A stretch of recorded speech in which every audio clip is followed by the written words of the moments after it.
Every great drama has its subplots. Game 5 of the NBA Finals was no exception. The Jazz finally got a marquee performance from their star, Karl Malone. The mailman stole the show with 39 points. Meanwhile, Chicago's leading man, Michael Jordan, was having trouble hitting his marks. Even with Malone's big night, the director of Utah's cast, Jerry Sloan, made a script revision at intermission. He called on a seldom-used veteran from Wichita State, a stand-in, Antoine Carr. Carr had 5 field goal attempts in the second half. He made them all. Without his performance in a supporting role, the NBA Finals would be history. Instead, the Jazz are back in Utah, back on their home stage, after refusing to let the curtain come down in Chicago. Game 6, next. Game 6. Hello again, everybody. I'm Bob Costas. As we mentioned earlier, no team has ever come back from a 3-1 deficit to win the NBA Finals. That's what the Jazz are facing. But for the sake of context, 6 teams have recovered after being down 3-1 to win earlier rounds in the NBA playoffs, including 3 teams that eventually won the championship. And should the Jazz win tonight and force a Game 7, then it would be worth noting that very few teams have ever won a 7th game on the road in the finals. That's what Chicago would be facing. If anything, Utah would have a slight edge, it would seem, in that scenario. Now, if Chicago wants to take some encouragement from recent history, they know that Game 6 has been very, very good to them. Of their 5 championships, only one, the first one, a 5-game victory over the Lakers, was not clinched in the 6th game. There was the comeback from 15 points down in the 4th quarter against Portland in '92. John Paxson shot at Phoenix a year later. The Sonics were finished off in Game 6 2 years ago in Chicago, and then it was Steve Kerr's shot that finally put Utah away last spring. So, if the Bulls want to bring the hammer down, Game 6 is the time to do it as we welcome in Isaiah Thomas and Doug Collins. There is a Game 6, Doug, because Utah was able to make some subtle adjustments in Game 5. Well, Bob, they went away from their screen roll in the second half, and they went more to a post-up with Karl Malone. They put Antoine Carr in the game to give them another shooter so that when Pippen double-teamed, they could kick the ball out to the open man. They're going to get the good baseline cut. Pippen's going to get a double-team, and you're going to see Carr step right in, out of the double-team, and hit the open jump shot. This caused problems for Chicago in the 4th quarter. Now what happens is you worry about the 4 shooters you have on the floor, so you stay at home. This gives Malone room to operate in the post and go one-on-one against Rodman. He does, wheels in and scores easily. Now in the 4th quarter, it was Antoine Carr and Karl Malone. They had 16 of the 24 points. They're going to need more of that today if they're going to force a Game 7. Bob? Well, you know, Doug, we might ask the question, what took Jerry Sloan so long to go to Antoine Carr? Prior to Game 5, he'd scored only 4 points through the first 4 games. Well, in talking to Jerry Sloan, one of the things he's worried about is Karl Malone guarding Tony Kukoc on the perimeter. And when he has Antoine Carr in the game, that has to occur. So even though he doesn't like that matchup, we're going to have to see a lot of it today if the Utah Jazz are going to win. Well, Tony Kukoc was brilliant in Game 5. 11 of 13, 4 3-pointers, 30 points. But Jordan and Pippen had their problems. Surprisingly, Bob, Jordan and Pippen were struggling all night long. You see Jordan here never really could find his rhythm. Every time he shot the ball, it was just a little long. Pippen, known for his moves against Hornacek in the low post, never really went to his patented jump hook, forced turnaround jump shots all night. But Kukoc was marvelous, hitting 11 of 13 from the field, and you see the big 3 right there over Karl Malone. Now it took Kukoc 11 field goals. Kukoc made 11 field goals on 42, on 13 shots. Pippen and Jordan took 42 field goals to combine for 11 field goal attempts. I think for the big 3, they're going to have to play well tonight, and all of them going to have to big effort here, Bob. Hard to beat the beauty of the area surrounding Salt Lake City and the Delta Center. Inside, they've already begun the chant of Beat the Bulls. And to get a look at the starting lineups, we go to the PA man at the Delta Center, Dan Roberts. Good evening, ladies and gentlemen, and welcome to the Delta Center for game number 6 of the NBA Finals. With the Chicago Bulls and our Utah Jazz. And now introducing the starting lineup for the Chicago Bulls. Wearing number 7, starting forward at 6'11" from Croatia, Toni Kukoc. Wearing number 33, starting forward at 6'7" from Central Arkansas, Scottie Pippen. Wearing number 13, the starting center at 7 feet from New Mexico, Luke Longley. On the guard line, number 9 at 6'6" from Miami of Ohio, Ron Harper.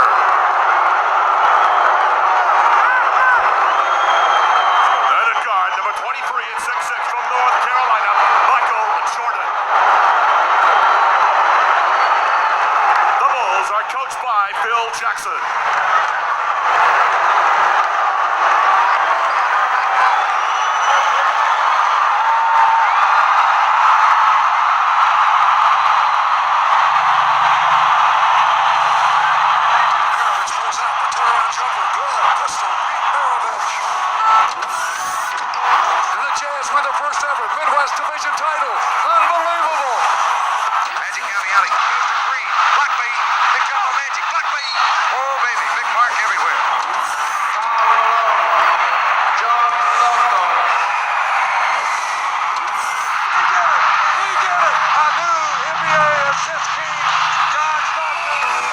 Congratulations, Karl Malone, 1996-97 NBA Most Valuable Player. John Stockton sends the Utah Jazz to the NBA Finals. And now, ladies and gentlemen, introducing our Utah Jazz. Starting at forward, number 32 at 6'9" from Louisiana Tech, the mailman, Karl Malone. Starting forward, number 3 at 6'7" from Long Beach State, Brian Russell. The starting center, number 31 at 6'9" from Stanford, Adam Teague. On the guard line, number 12 at 6'1" from Gonzaga, John Stockton. And guard, number 14 at 6'4" from Iowa State, Jeff Hornacek. The Jazz are coached by Jerry Sloan. And as always, pre-tip, we go to Ahmad Rashad. All right, thanks, Bob. The big news on the Bulls is the condition of Scottie Pippen. As was reported earlier in our pregame show, he did take an injection yesterday. He told me he hurt that back in Game 3 and Game 4, irritated a little bit more. Before the game today, he said he had everything he could have done to it. He had electrical stimulation, then he iced it, had ultrasound, had a massage, and then did a lot of stretching and told me that he is a little bit ginger, but nothing could keep him out of a game like this. Let's go down to Jim Gray. All right, thank you very much, Ahmad. One further Bulls note. I just spoke to Ron Harper. He is suffering the effects of the flu. He's very weak. He can't hold any food down. He will start. He will play. Just how long and how effective he doesn't know. As for Howard Isley, I spoke to him. He's still suffering from vertigo. He's telling me before the game he's a little dizzy. He's a little disoriented. He is going to play. Coach Sloan is just going to keep his eye on him. If he cannot go, John Stockton will take his minutes. Finally, I spoke to Karl Malone. Karl Malone told me he's going to the basket early tonight. He's going to be very aggressive early in the game. He wants to get Longley and Rodman into foul trouble. Not many outside shots at all. He finally went on to say, we're down 3-2. I know this sounds crazy. However, I like our position, and I'm confident we can win this series. Bob? Jim, thanks a lot. The officials are Dick Pavetta and Hugh Hollins, who worked Game 3, each of them in Chicago, and Danny Crawford, who worked Game 2 of the finals here at the Delta Center. The Bulls are just 4-4 on the road in the playoffs, and in fact have lost 4 of their last 5 road games against their toughest opponents, the Pacers and the Jazz. Jordan guarded by Russell. Hornacek will open on Pippen. They'll try and post Scottie on him. They go to it right away. Stockton comes over on the double team. Now back to Scottie, and they couldn't recover. Hornacek was left alone with him, and an easy 2 for Scottie. That's going to be the strategy here early. Try to go at Hornacek with Pippen. Michael will do a lot of the ball handling in the first period. Malone against Longley. Has to give it up, and Jordan is the only guy there.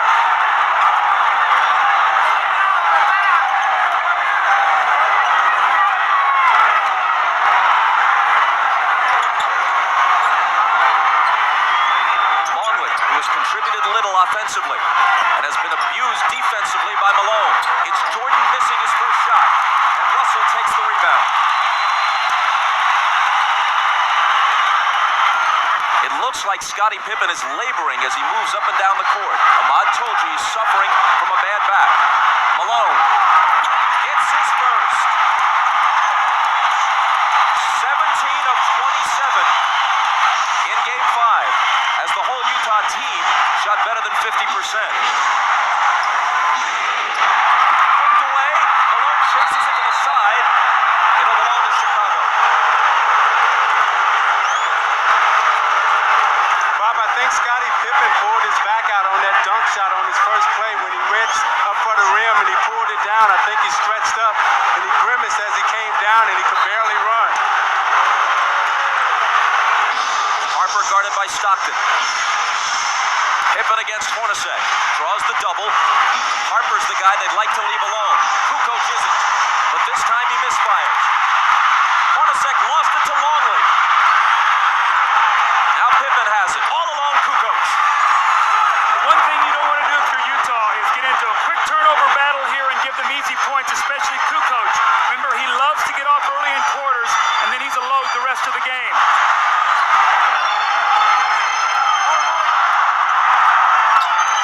Hornacek from Stockton ties the game at 4. That was a great screen by Karl Malone. Hornacek set Michael Jordan up beautifully, and in a great entry pass by Stockton.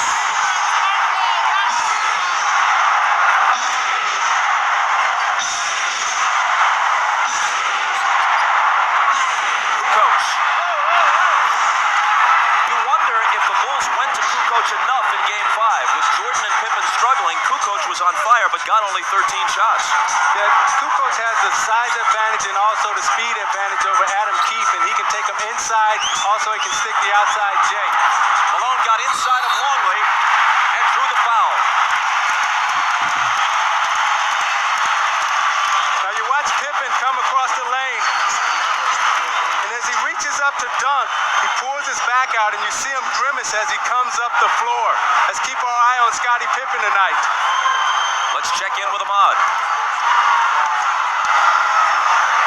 Bob, Scottie Pippen's really having a bad problem. In trying to bring the ball down, you can notice Michael sending him down the floor so he can bring the ball up. Now, as we mentioned earlier, that the strategy was to go to Scottie in the post. If his back continues to bother him, they may have to change that strategy. Bob? You can see him with his hands on his knees, bending over, trying to limber up, wincing quite a bit. Malone hits the first. Generally, he and the Jazz team have not gone to the free throw line in the finals as often as they did during the regular season and in the earlier playoff rounds. The Bulls have had a big edge at the free throw line. Jim Gray is listening to Jerry Sloan over on the sideline. He says Jerry is already complaining about illegal defense early in the game. Let's see if the next time down the floor the referee's hearing once again. Remember, that was something that was big in the United Center. He was able to get the referee's attention. I thought it helped his team. Harper trying to back in on Stockton, and the whistle goes against Utah. It's Stockton's first. See, what Chicago would try to do is put a lot of pressure inside on the post with Harper and Pippen posting up Stockton and Hornacek.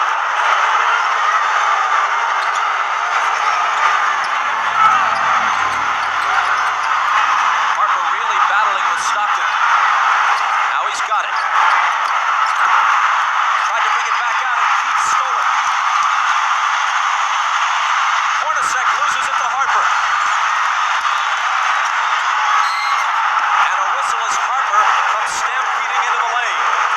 Now, Bob, Scottie Pippen came back and got that steal, but he is really struggling right now. You're going to see him come in from behind, and after he knocks this ball away, he really sort of stands, and I watched him the whole way. He looked over at the bench at Phil Jackson, like saying, I don't feel very good right now. He's standing up straight. That's the first sign of a back injury when a guy stops bending his knees. A back injury is one of the most crippling of injuries, especially in an athletic context.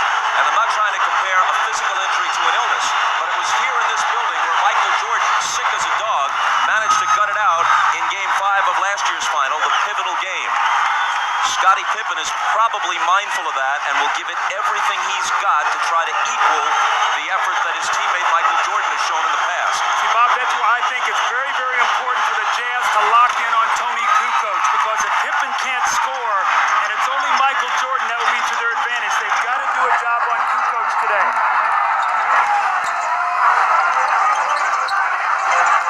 Stockton drives on Harper, ties the game. Stockton didn't take a single shot in the fourth quarter of Game 5. His assist totals have generally been high. His shooting percentage is high, but they'd like to see him get a few more shots up toward the rim. 3-second violation against Chicago. So you watch Stockton's aggressiveness. They've given him the baseline this whole series. This time he's able to take Harper to the baseline, get a little space, and finish on the right side of the basket. Hornacek, Jordan up on him. Malone puts it on the floor and is fouled. It was before the shot. It's Longley's second. This was the strategy of Karl Malone. He said, I'm going to put the pressure on the Bulls defense, not many jump shots, and he has done that. 2 quick fouls on Longley. Hornacek is free, but can't hit.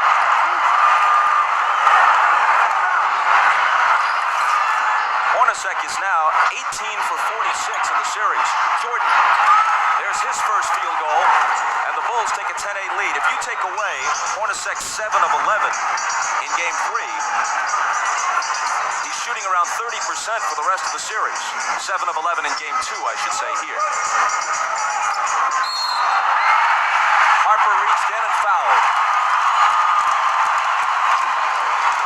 Rodman off the bench. Let's see who he replaces. Longley has 2 fouls, and it's Luke who'll go out.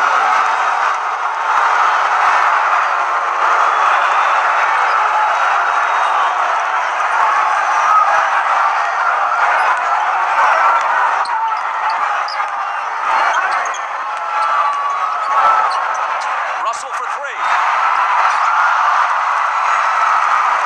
Utah has not been hitting the threes in this series. Now 11 for 51, around 20%. They shot 37% as a team from beyond the arc for the season. Pippen with the hook.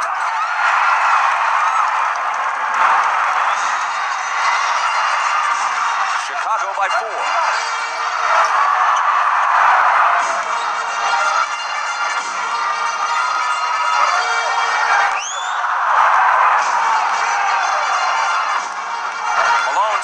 Stockton, his 3 isn't there. Pippen claims the rebound.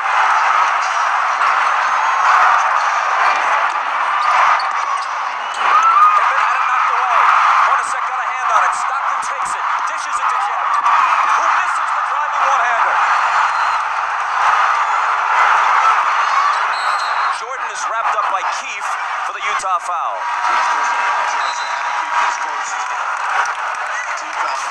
You know, Pippen is really hurting, but he's playing in pain as he takes Adam Keefe into the middle and shoots his patented little jump hook.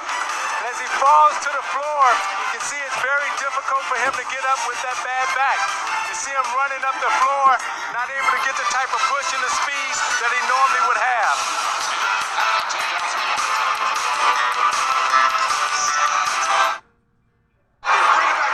Ahmad Rashad back at the Delta Center, and during that timeout, I just spoke with Chip Schaefer, the trainer for the Chicago Bulls. He said that Scottie Pippen is not sore or he is just sore, and he's having a problem really with his mobility, not able to bend over and grab the ball, but hopefully as he plays further and gets more warmed up, it'll improve. That's what they're hoping. Bob?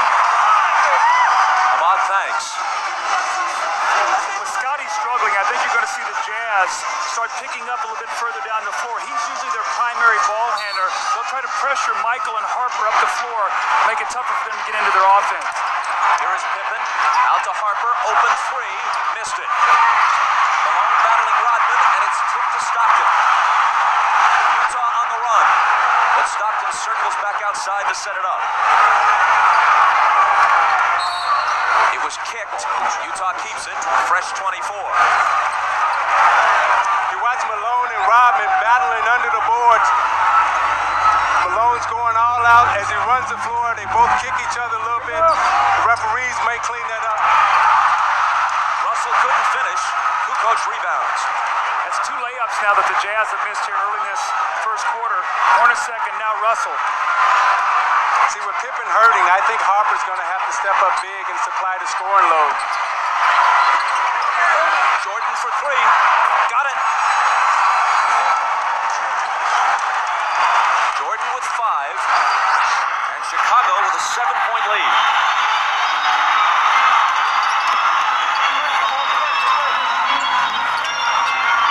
Malone on that left block, this time against Rodman. Takes him into the lane. Tries to muscle up, but loses it. Pippen back.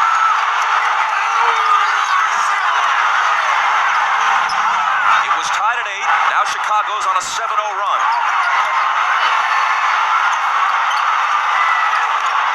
Kukoc underneath to an unguarded Harper, and the Bulls have scored 9 unanswered points. Timeout, Utah. So you watch Karl Malone in the low post. They're not double teaming him. They're letting Rodman play him one-on-one. Consequently, when he goes up to put up the shot, he gets stripped, and it leads to this. Kukoc on the drive, the easy dump to Harper. Harper's going to have to step up big inside for the layup. And you're watching the NBA on NBC. The Bulls lead by 9, but here's the bad news for them. Moments ago, Scottie Pippen, accompanied by trainer Chip Schaefer, leaves the bench and heads for the locker room. With more, here's Ahmad. All right, Bob, I just spoke with Chip, and he told me that Scotty asked out of the game. He wants to go back to the locker room and try to stretch his back out and try to get it more loose before he tries to come back in. I'll keep an eye on it, and I'll keep you posted. Let's go down to Jim Gray. All right, thanks, Ahmad. Well, during that timeout, Jerry Sloan was about as loud and angry as he has been at his team this entire series. He said, guys, you are standing around. You're not fighting for any position defensively. You're letting the Bulls go wherever they want to go. Quit running around screens. Start running through them. Take a hard foul. Get some fight in you. Bob? Jim, thanks. He goes to his bench. Isley is in, and so too is Antoine Carr. Carr tries to make a move on Kukoc, and there's a foul on Kukoc, his first. Now, Bob, the reason Carr's in the game is because Utah was playing 4-on-5 offensively. With Adam Keefe in the game, Scottie Pippen wasn't going to guard him. Now you've got Kukoc who's going to have to play Antoine Carr, so now it's a 5-on-5 matchup. They've got to take advantage of this with Isley in now for Stockton. Harper right now is on Malone. An illegal defense is called against Chicago. Doug, I think they should have started Antoine Carr. That center position is a revolving door for them with Ostertag and Foster, and it was important for them to get off to a good start. Now they've buried themselves and find themselves in a big hole. Ostertag and Foster have given them nothing in this series. Good pass from Malone inside to Hornacek, who converts it. That's why their lack of scoring at center is why they were interested in Ronnie Cycli and tried to get him from Orlando in a trade that eventually was voided.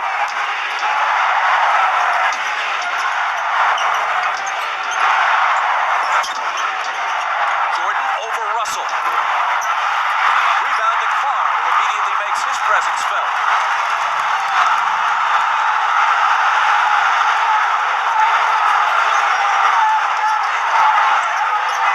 Michael Jordan's illegal now, so the Bulls are all running around.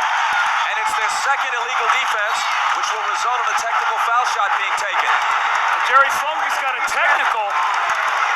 Phil Johnson comes over and settles him down a little bit. Jerry's got to maintain his composure right now. He just got the illegal defensive call for a technical, and then he follows it up with a technical of his own. If he was arguing for the illegal defense, that's a cruel irony for him because he got the call, but now the technicals may cancel each other out. It's Jordan to shoot it first.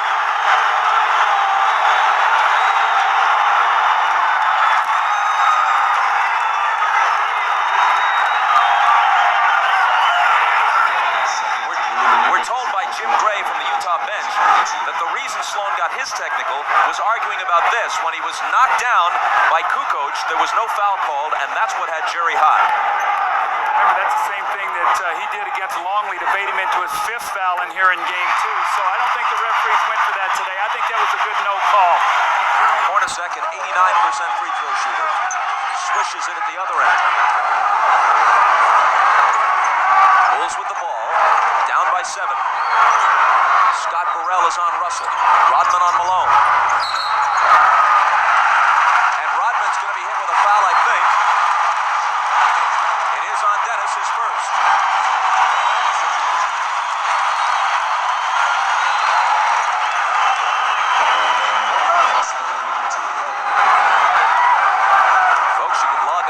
MSNBCSports.com as NBA Showtime extends its coverage to the internet. Check out Bill Walton's game previews, plus click on in-depth video features from NBC Sports. And you can chat with Bill Walton tomorrow at 1 Eastern, 10 a.m. Pacific at MSNBCSports.com. That's a look at today's page. Malone missed the first.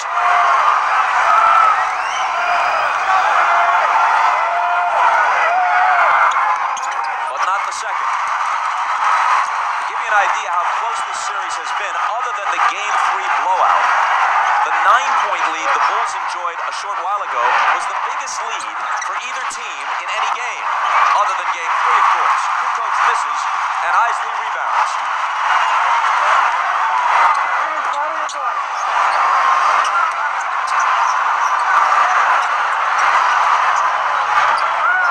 Carr against Kukoc. Jumper over it is good. So they've got to go to that matchup. There's no way Tony Kukoc can play him. He's too powerful down there. And Chicago wants to talk it over. Their 9-point lead has been cut to 4 with 2:58 to play in the first. Antoine Carr is a much-needed force here. They've got to have 5 guys on the floor that can shoot the basketball to keep Chicago honest on defense. Antoine Carr with the little bang, he gets the space and makes the open jump shot. You're watching the NBA on NBC.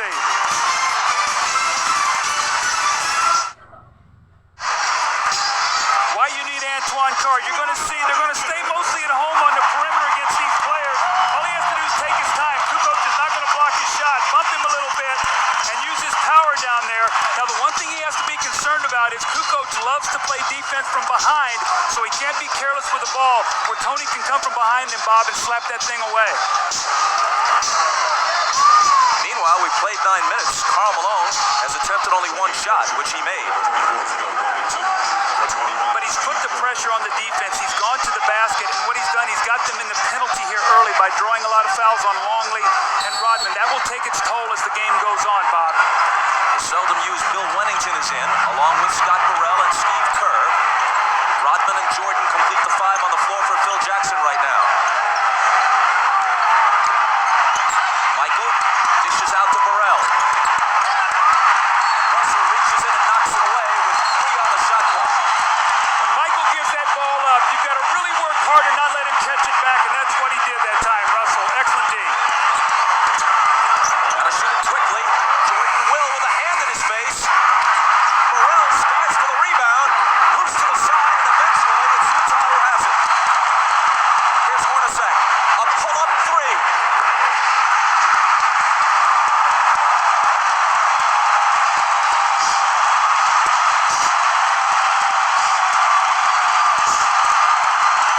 It's hard to imagine Utah winning the next 2 games and taking the title unless Hornacek hits shots like that, which outside of Game 2 in this series, he hasn't been doing.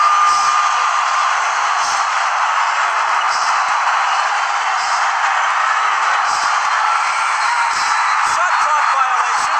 Michael gave it up. They weren't even close to hosting a shot before 24 seconds. Terrific team defense, but Isaiah, the play before, Brian Russell went down on the floor, knocked the loose ball away, and Hornacek got the 3. Those are the hustle plays that this crowd creates from this team, and they're going to need all of those today. And this is the second time in this series where you've seen Michael Jordan lose track of the shot clock, which is very uncharacteristic for him. Isley, who's quicker than Kerr, is guarded by Steve as he comes out of the backcourt. It's Malone. And it's Utah with the lead. Only moments ago, they trailed by 9. Carr came in, Isley giving him good minutes. That's been the difference.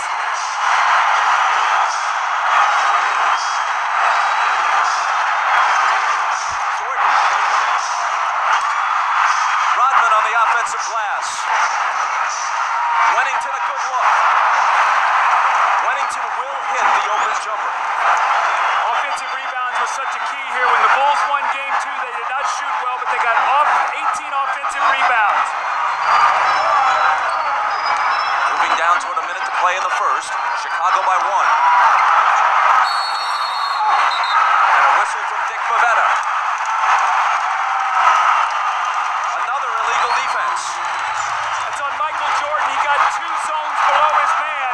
Hornacek stayed out behind the three-point line. Michael dropped down 2 areas, and he was spotted. Now it helps that Jerry Sloan is sitting there in the referee's ear, helping him see Michael Jordan.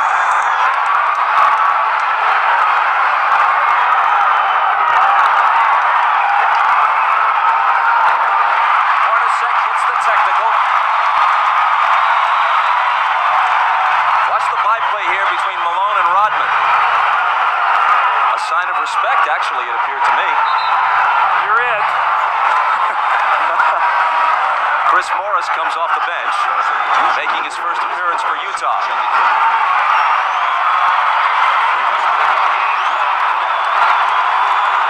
Antoine Carr gets a breather.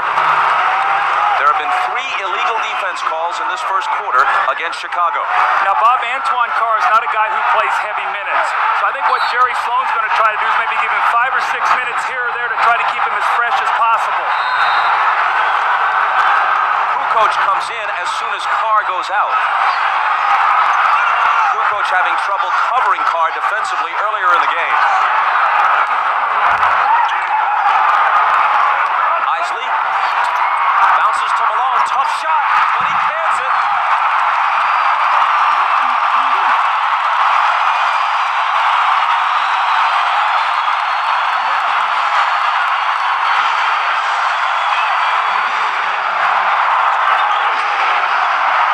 Jordan over Russell. Tied at 22 with half a minute to play in the period.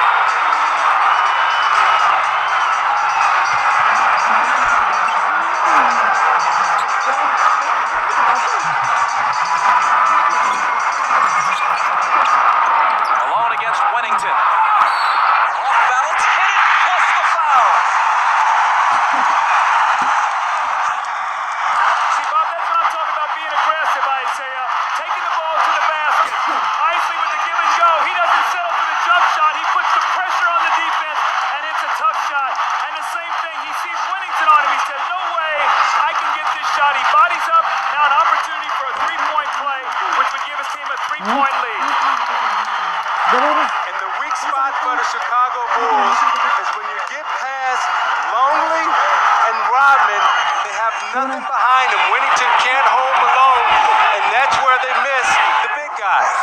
In terms of Cathy and Brian Williams, and Malone is smart to get into their bench now. A dozen from Malone in the first quarter. A perfect 4 of 4 from the field. Almost as important, Hornacek has contributed 9. They need him. Kukoc. They had a foul to give. It looked like he traveled, but just before that, the whistle blew for the foul. Now, Chris Morris slapped him from behind, so he took the good foul. Bulls will have to inbound the ball with 8.4 seconds to go, and Greg Foster's going to come into the game.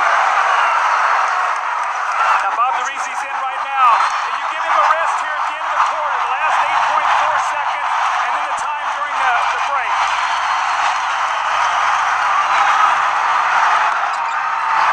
Jordan, double team, forces up the quarter's final shot and misses it.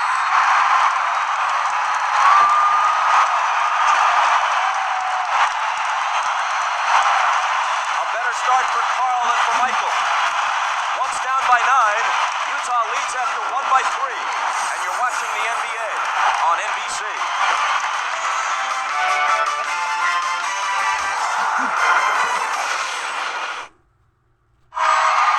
Ahmad Rashad back at the Delta Center, and early on, Scottie Pippen re-injured his back on that dunk shot that he had just at the beginning of the game.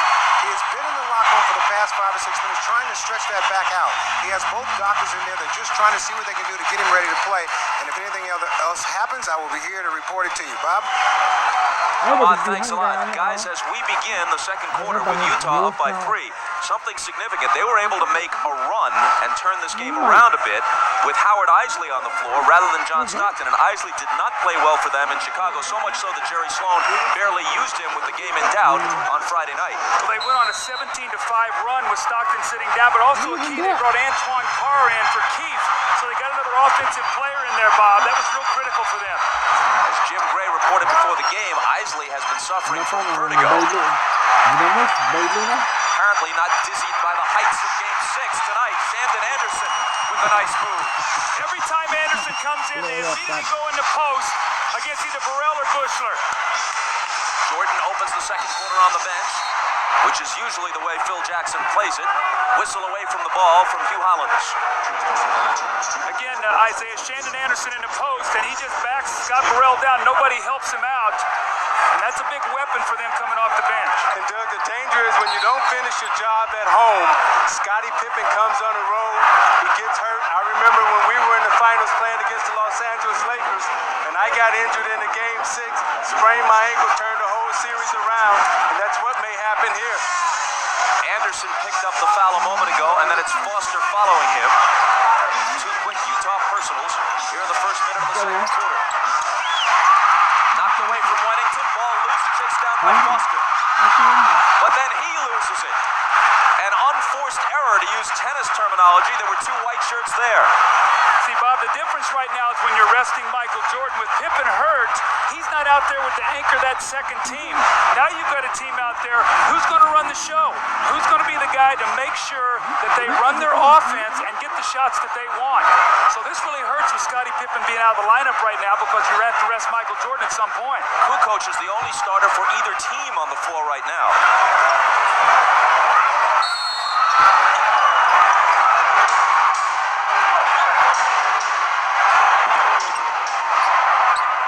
Foster on Tony.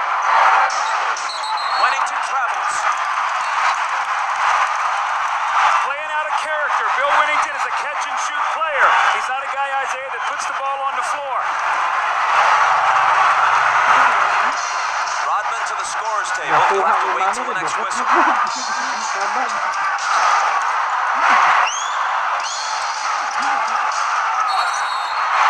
Which comes almost right away. Another illegal defense against Chicago, the fourth. Now, see, the reason that's illegal is Chris Morris is out above the three-point line. Judge Bushler can be no lower than the foul line. When he drops below that foul line, he's automatically illegal.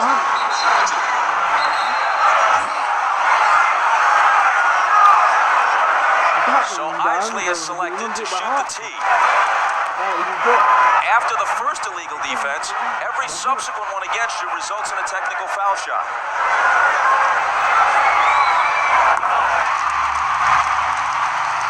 See, Chris Morris is going to be out above the three. Look where Bushler is. He's illegal right now. So that's the call, and that's why they get the free throw.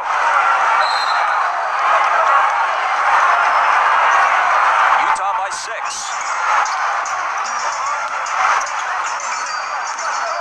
Foster on the move. And throws it away. Two atrocious turnovers by Foster on consecutive possessions. Trying to do too much. Keep the game simple. You'll get minutes on the floor. Kukoc. Chris Morris pulls in the rebound. Carr from Isley. Missed it off the glass.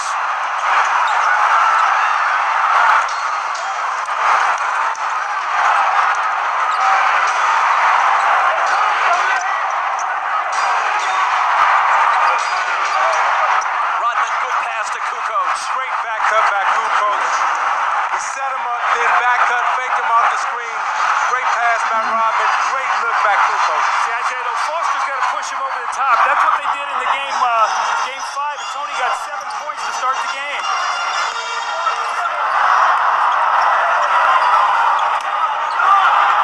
Carr trying to back in on Rodman.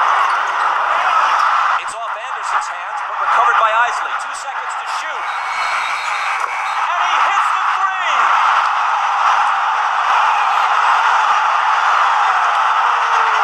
Are they calling the shot clock violation? Let's see. Dick Pavetta says yes.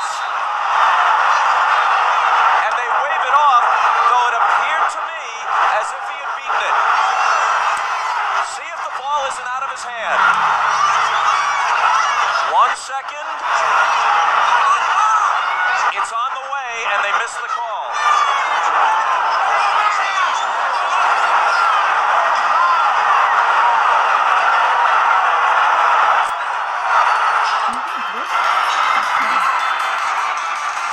Timeout with Utah's lead, still only 4.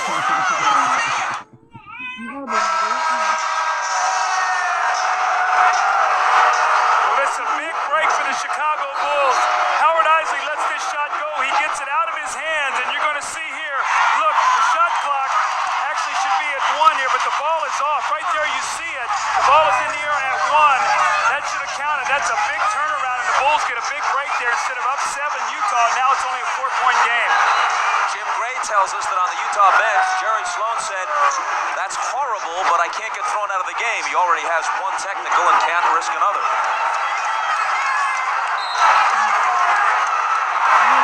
We have a further report on Scottie Pippen. Here's Ahmad. All right, Bob, I just found out that I've been working on Scottie Pippen in the background. I've been told that Scottie says he's telling the medical staff that he is not able to play. So that could be the end of it for Scottie tonight. Bob? Judd Bushler, who may get more Ano minutes na? as a result, hits the shot from the side. Michael Jordan is also Slip back na. after resting about 2 Uli. minutes at the outset of the second quarter. Now, if you remember, Bushler came in and gave Chicago big minutes in that Indiana series. He's going to need to do that again here tonight with no Pippen. Malone, around Rodman, to the hoop, and missed it. Out of bounds, off Utah. See, Luke Longley was just big there around the basket, and he forced Malone into a miss. Carl tried to get contact to get the foul, and it caused him to miss the layup, but Longley stood strong that time. Utah does not have a single offensive rebound in this game. In Game 5, they had better success on the offensive glass than at any other time in the series. Contact between Anderson and Kerr, offensive foul on Chicago. See, teams really complain a lot about this because this is a pet play by Chicago. They make this little inside reverse pivot. Watch Kerr as the man goes by, and he bucks him off on the turn. That's a good call. I know in coaching against Chicago, I used to always warn the officials on that play because if you let him turn, it's a very difficult play to guard, see? It's like the 49ers linemen used to do with that whiplash play where they kick their feet out and throw the defenders off balance. Now it's Bushler who's nailed with a personal. Isley has just gone out. Stockton back in at point guard. Brian Russell has also returned to Utah's lineup. That's Russell with the ball.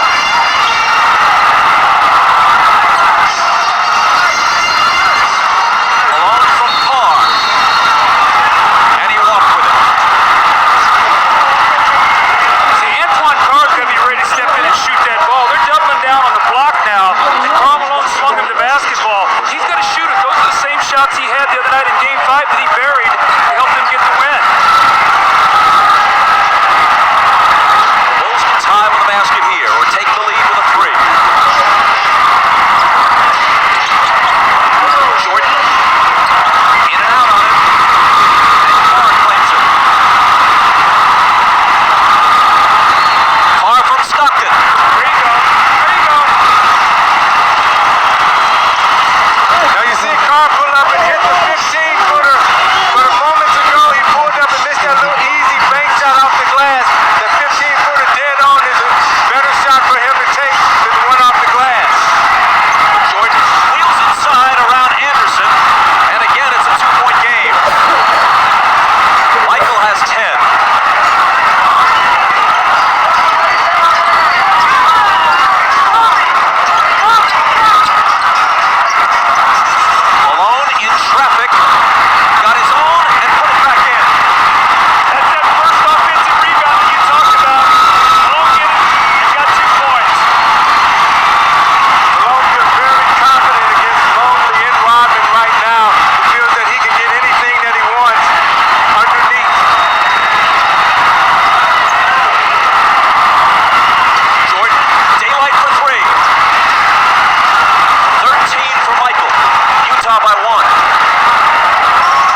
to try to tire him down and wear him out.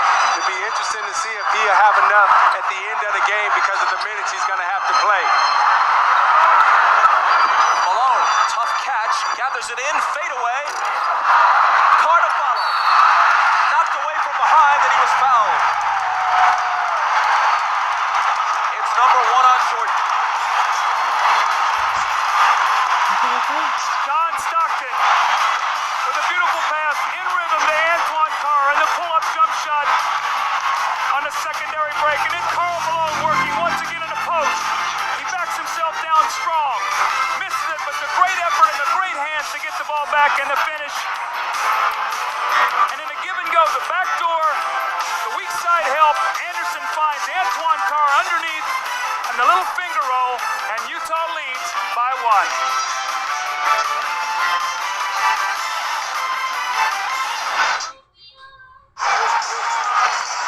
Ahmad Rashad back at the Delta Center. Now an update on Scottie Pippen. For the time that he was doing the stretching, trying to see if he could come back and play, he was in the officials' dressing room trying to get the stretching. He has now moved from that locker room to his own locker room, but the word is that he's still unable to play. Bob? Ahmad, thanks a lot. What was the most important regular season game of the year? Undoubtedly the one at midseason here at the Delta Center, where Utah trailed the Bulls by 24 points early, 41-17, and rallied to win.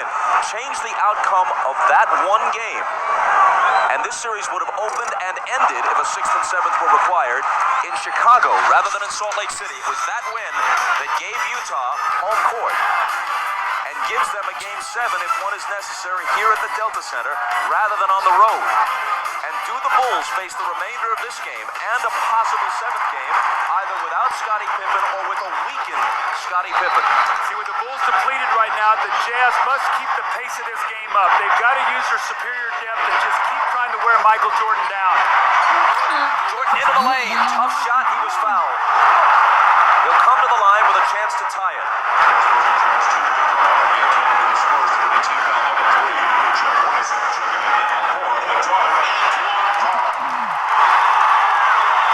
See, they really made the switch in Game 5. They started Russell on him, did a good job, and then they came in with Anderson. They put Hornacek on Pippen, and that really had an effect because Michael had to work a little bit harder in the post against Russell. This is the 103rd game of the season for the Bulls and for Michael Jordan. Antoine Carr going out. Jordan hasn't missed a single game since he returned from baseball. Ron Harper returns to the Chicago lineup. He has also played more minutes than at any time since the 92 season when he was a much younger man. And now with Pippen ailing, he'll be asked to do even more if that's possible. Buang.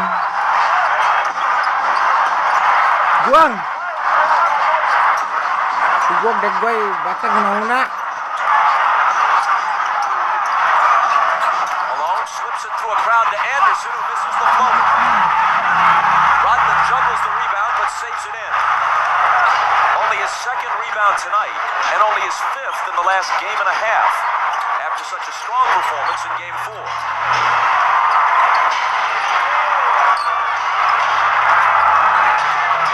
Michael springs free and takes the lob from Kukoc. Great roll off for Russell. Faked up and spent off him. Kukoc put it right there for the easy lay-in for Jordan. I'm noticing, Doug, every time Malone gets it on the low post now, they're coming to double team, trying to keep Rodman out of foul trouble. Hornacek returns it to Malone. Now has it back in a crowd and misses. Anderson flies in, can't hit the tip. Malone another try, and there it is for Utah.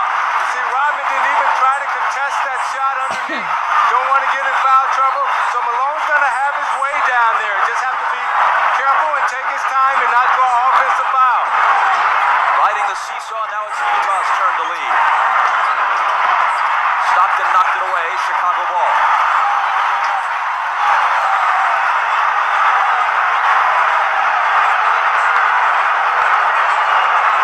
Phil's still lobbying for that travel on Malone on the last possession, but ain't gonna happen.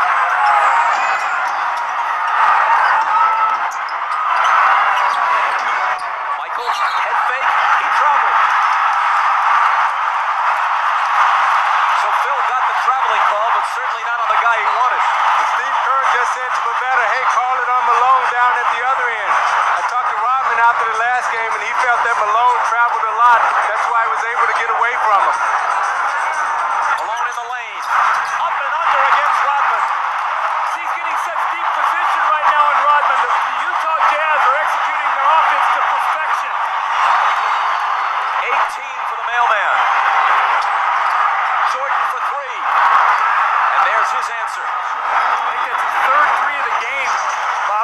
into this game, Kukoc and Pippen were a combined 4 for 23 from 3 at the Delta Center in the first 2 games. It is his third tonight, and he has 19 points. Malone tries to answer, and can, and he has 20. A Jordan Malone duel shaping up in Game 6.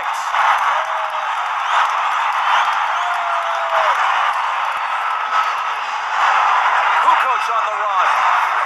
He's in double figures now with 10. Isaiah, how much is it going to take him to figure out that he's a left-handed player? And you can't let him come with his strong hand. You got to send him back to help. He's such a good dribbler, and he gives you that hitch move, and it draws you out of position, and he gets you every time with it. Coach on Russell. Gives him some room, and Russell accepts the challenge and drills the jumper. Utah by 2. You got to make Tony Kukoc play defense, and that's what Brian Russell did on that possession. It is Russell's first basket. Here's Michael. He's got 21. I'm watching Jordan, and he's in such a nice rhythm offensively. Everything is coming very easy to him. And right now they have to be really careful because this looks like this could be a 40-point game from him. Tied at 43. Shaping up as a higher scoring game than we've generally had in this series. It's Hornacek. See, Malone is getting the ball on the block where he wants it. They're running splits, they're running post-ups, and the Jazz are in a great rhythm right now. Timeout Chicago. Utah by 2 with 1:49 to play in the half. Coming up on the Prudential halftime report, Hannah Storm talks with Phil Jackson, who reflects on his years with the Chicago Bulls. Some pretty good memories, lots of question marks for the immediate future for the coach of the 5-time world champions. That's at halftime. Let's watch the Michael Jordan possession that he scored on. Brian Russell, as he cuts, is going to give him a shot. Michael doesn't like it. Michael delivers the blow right there. So Russell pushes him back, and he catches it. Now you got an angry Michael Jordan. He squares up and buries the shot. So the referees let both of them get a blow in. Michael finished with a jump shot. 8 of 14 thus far. Down by 2, the Bulls put it in play. Jordan's the guy they want, even more so than usual, and that's why. 15 of his 23 have come in this quarter.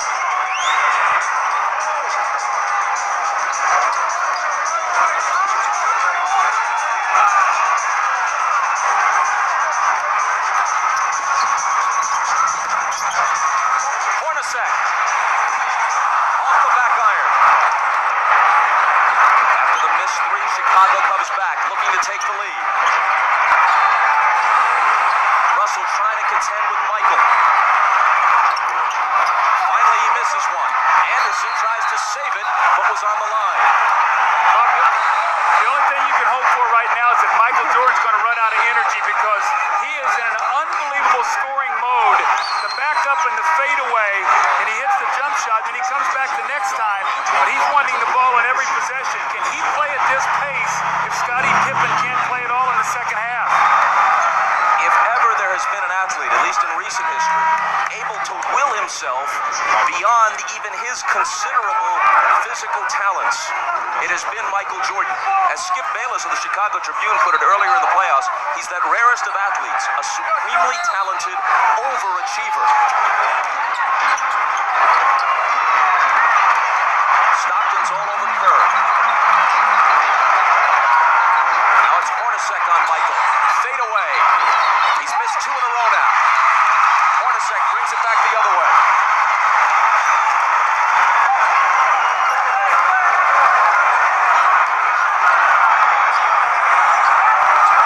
Stockton from Malone. Beautiful slip on that play. Stockton went across like he was going to set the screen on Longley. Michael relaxed just a moment. He slipped it. The give and go, Isaiah. That was a beautiful play. And Doug, now that Malone has really taken advantage of Chicago inside, now the perimeter will free up. Now they have to pay attention to Malone. Now Stockton and Hornacek will be able to step up and play and get involved. They were just putting a couple of seconds back onto the clock.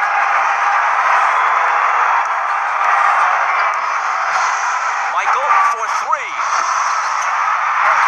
Hornacek takes the rebound. Jordan had made 3 3-pointers earlier in the half. He's now missed 3 shots in succession. Big possession here for the Jazz. A chance to get this crowd alive and up 4 going in at half. Shot clock and game clock virtually identical. Stockton fouled. Chicago had a foul to give.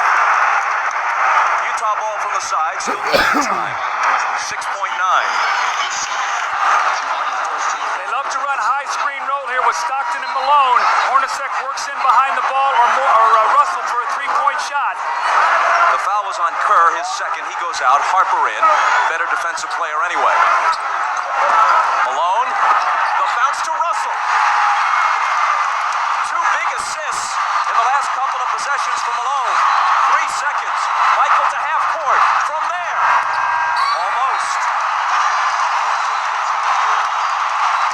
So Jordan had 23, matching his number in the first half, but missed his last 4. Malone generally more accurate in the course of scoring 20. Utah by 4. Ahmad Rashad back at the Delta Center where the Jazz lead the Bulls by 4.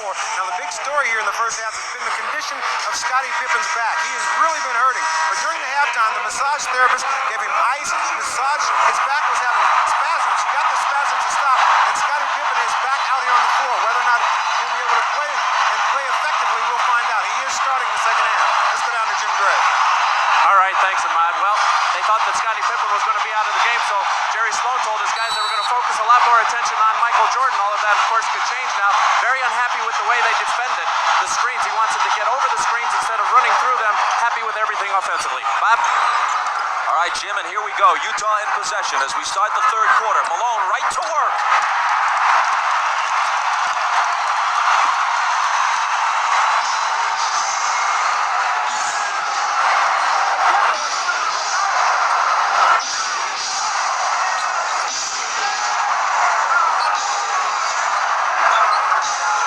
Hornacek on Pippen. It's Kukoc.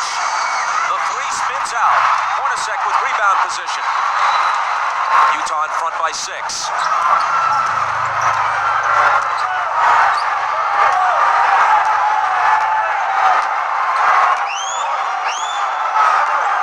Stockton pounding the dribble into the floor. Now into the lane he goes. Outside to Russell. Head fake. Now Stockton. Air ball grabbed by Keith. Blocked back in his face by Pippen, and a 24-second violation as they never hit the rim. Now remember when Adam Keefe was in the game as a starter, Utah got off to a very slow first quarter start because they were playing 4-on-5. So if that starts to occur, Jerry Sloan might have to go to his bench. Adam Keefe has got to be an offensive rebounder. He's got to be aggressive. 4 of the first 5 games were very close and very exciting. But through the first half, this is actually the best played game, the best pace and rhythm of any of the games of the series. Longley. Out to Scottie with 5 seconds to shoot. It'll be Kukoc. He has 12. Now Scottie's back out on the floor, but he's still moving very gingerly.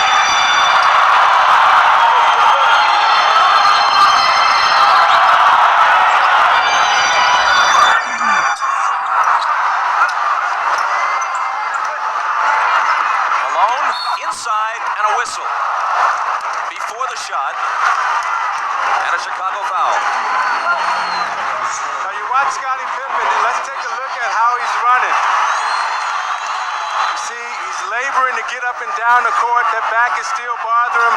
Let's see how he goes. The foul was Longley's 3rd. Stockton stumbles.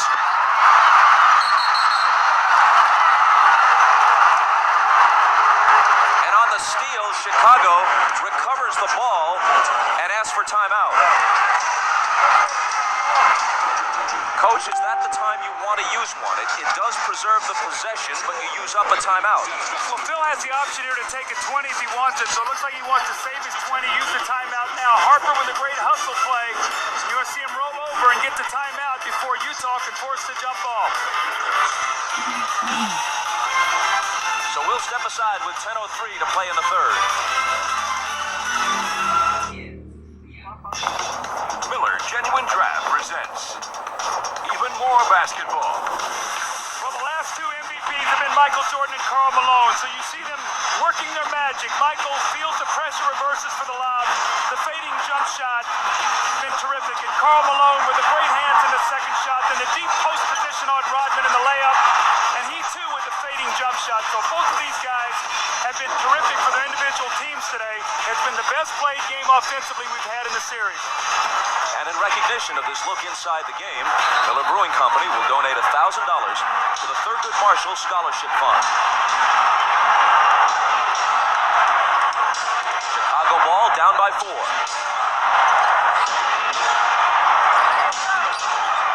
Pippen's jumper over Hornacek won't go. Malone waits for the traffic to clear, then hands to Stockton.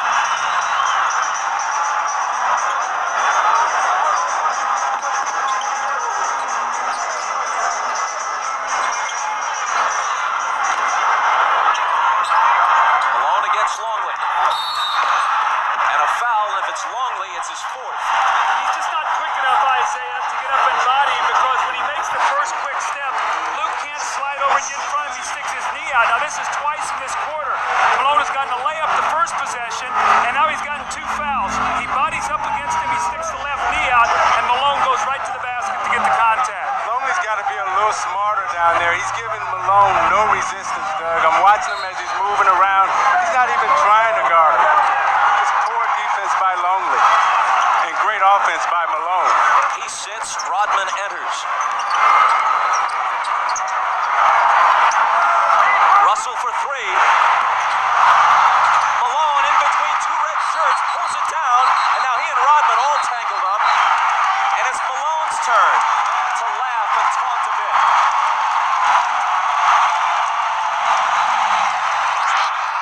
It's a great hustle play by Karl Malone. You're going to see him. He just wants the basketball. 2 Chicago Bulls, and he reaches in there with those powerful arms and just rips it away. The foul on Dennis Rodman. His second.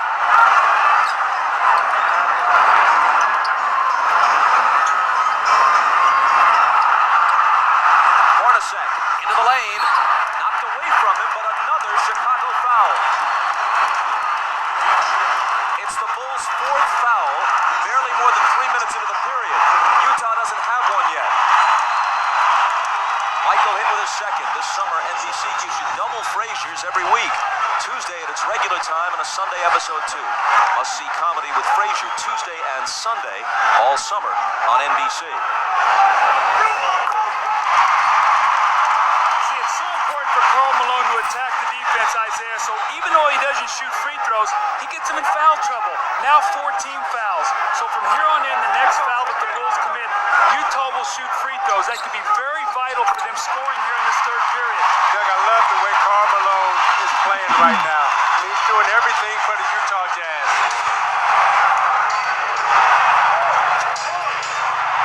Jordan pulls up and connects. 25 for MJ. See, Jerry Sloan is very upset. Adam Keefe did not show out on that screen. Michael came off there, not with the idea of passing. He knew his team needed 2 points.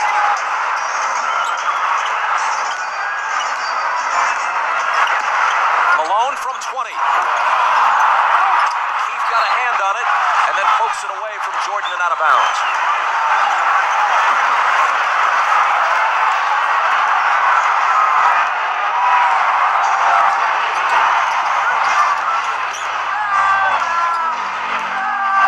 Pippen is on the floor, but not with his usual ball handling responsibilities.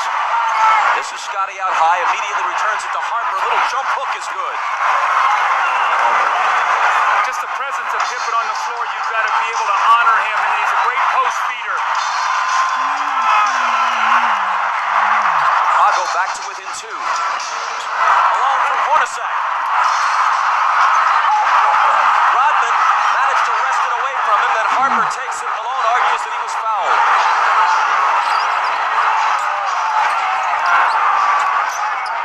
It's Kukoc dealing it out to Rodman. trying to tie the game, but hold on, says Danny Crawford. Foul on Stockton is second. Now Malone got great post position here. He's got to finish this play. He leaves it short on the rim, and then the second effort, he thought he got fouled on the wrist there, and he did get fouled, so he should be upset on that play.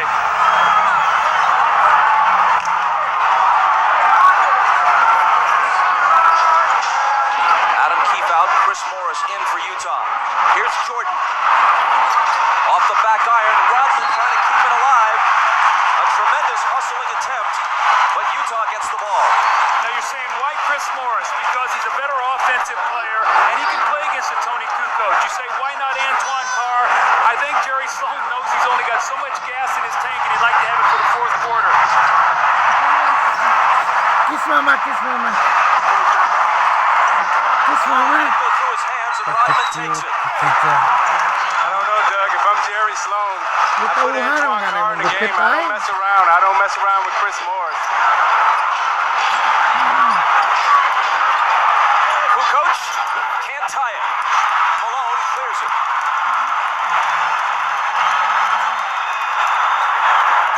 Stockton into the lane, tried the up and under on Harper, but it wouldn't go. And Chicago gets it back. That rhythm and flow, which we saw almost throughout the first half, pretty much has disappeared here in a choppy third quarter. Bob, I just saw eye contact. Scottie Pippen and Michael Jordan. Scottie normally brings the ball up. He said, Michael, you come get it. Michael does not want to bring the ball up the floor. He has to use too much energy that way. Is Pippen anything more than a decoy now on offense for Chicago? He's the initiator of the offense. That's all he can do is be a post feeder and be a presence out there, just so that they have to honor him. 4 seconds to shoot. Jordan missed it just before the shot clock sounds. Rodman battling like crazy, but can't quite hold on to it. Hornacek, he and Malone, Rodman and Malone, and Rodman just trips Malone up. They gotta call a flagrant here. They've got to call a flagrant. It's the third on Rodman. He and Karl Malone, regrettably, are scheduled to wrestle in one of those bogus events next month. Why Malone wants to lower himself to that is anyone's guess. And Rodman apparently wants to start the wrestling now. I tell you what, I love what I'm seeing, the battle between these two guys. They're fighting, giving it everything they got. Both of them are trying to push and shove and gain position. Karl Malone gives them a little nod. But at the end of the play, what I like the most is Malone and Rodman both gave each other a pat on the butt and said, hey, that's the way we play. That's the way we like to play. Was a flagrant called for there? What do you think? I don't think that's a flagrant foul. The officials looked at the play, and they knew both of them were bumping and shoving. I think that's just good, hard-nosed basketball. We'll be back.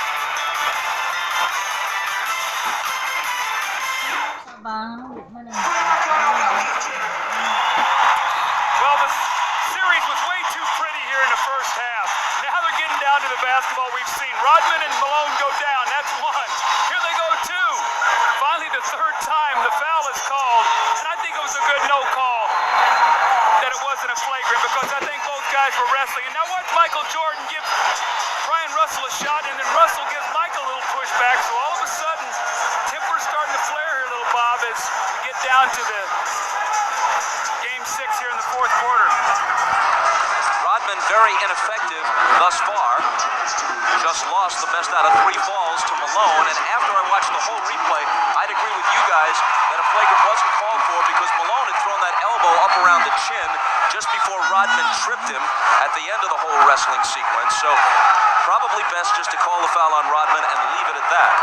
Bob, that's Dennis Rodman's way of trying to get in Karl Malone's head. However, Karl Malone is smart enough as a basketball player that he's not going to let that throw him out of his rhythm.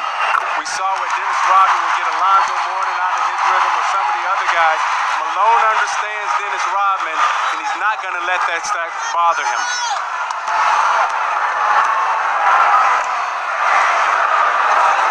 Malone has 23.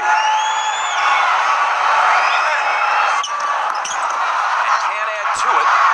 Kukoc takes it down. Chicago trails by 3 as we move inside 6 minutes to play in the third.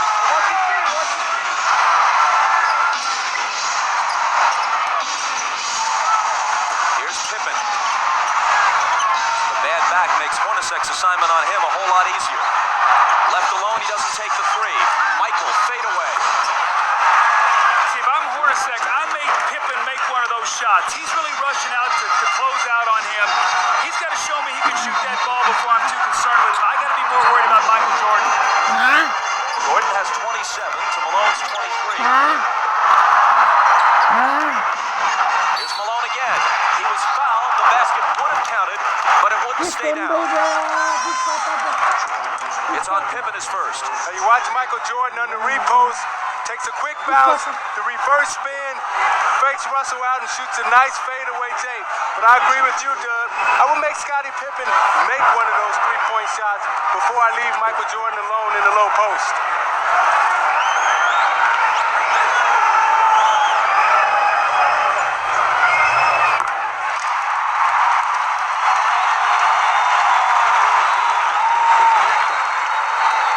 Malone is averaging 23.8 for the series coming into this game.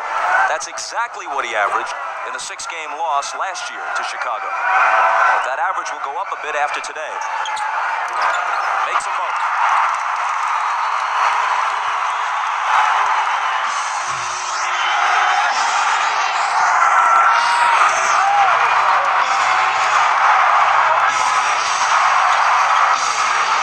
Michael's pass to Scotty. And finally the tip drops. Rodman gets credit for the basket, but it looked like Pippen was not able to show us the usual body control that he'd normally have to finish off that play. Well, usually he would dunk that ball. Harper on the foul this time. See, Isaiah, normally Scotty catches this ball in the back door and jumps up and power dunks this. You can see he could barely get off the floor. But Rodman with a great tip. And when you have a back injury, Doug, it's hard for you to squat and use your legs to get the lift. So therefore, you're jumping from a standstill and straight up position. Tonight on Dateline Sunday, a tornado rips through the Midwest. And the program also has survivor stories from Mount Rainier. That's Dateline tonight after the game. It's at 10 o'clock for those of you on the West Coast. Harper grabs the rebound as Stockton makes one of two. Utah by two.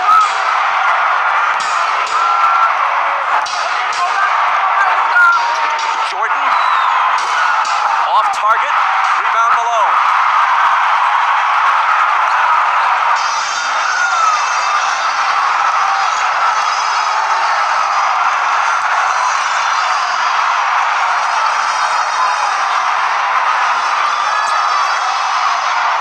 Hornacek driving on Jordan. Knocked away from him. Still Utah ball. 4 on the shot clock.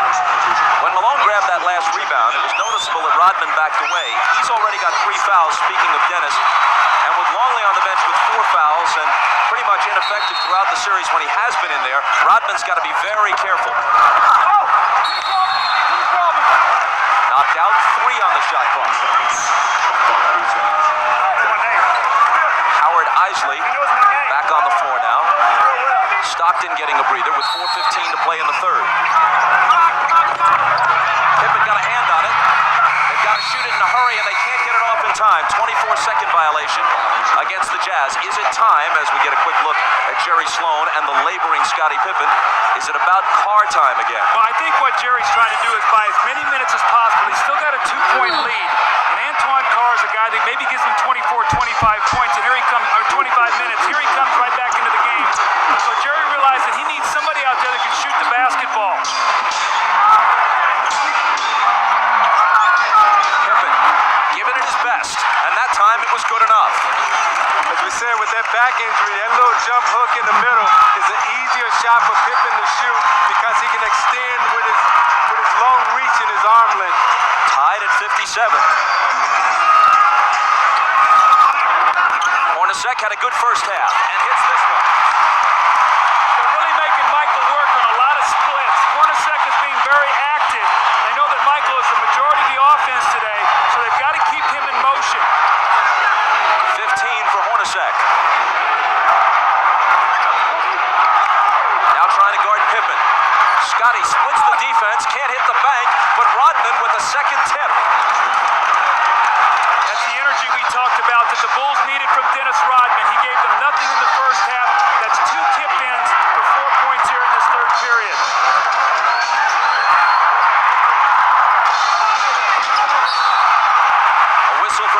Crawford, a Chicago foul. It's on Pippen, and it's his second. You watch Pippen in the low post.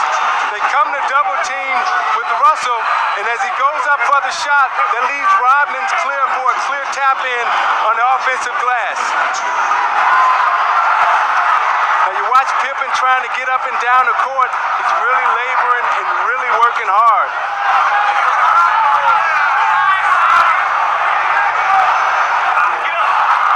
Scotty has come out.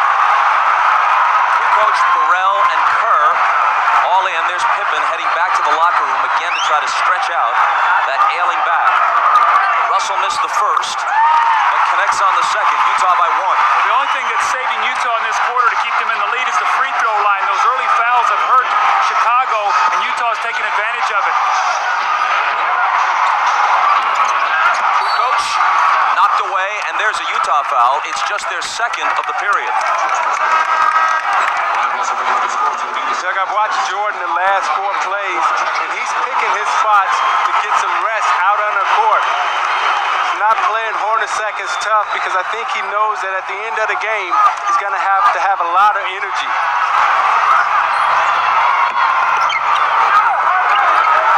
Rodman out to Michael. Now screening for him. Morris fights through the screen. Michael takes him baseline. Draws the contact and the foul.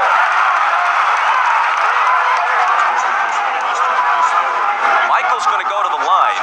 Chicago, which generally has had many more free throws throughout the series than Utah, has hit 4 of 5 free throws in this game. Utah 15 of 21. As you said earlier, Doug, a huge difference. Well, Chicago's done a good job now in this quarter of disrupting Utah's offense. It's not flowing as easily as it was. They took the fouls. They've got him on the free throw line. But you're not seeing the same open looks. I think with Rodman being out there, he really helped disrupt Malone's timing. Now Longley's back in the game. So we'll see if they're able to attack him either with Carr or Karl Malone. Kukoc goes out as Longley checks back in. Tied again at 60.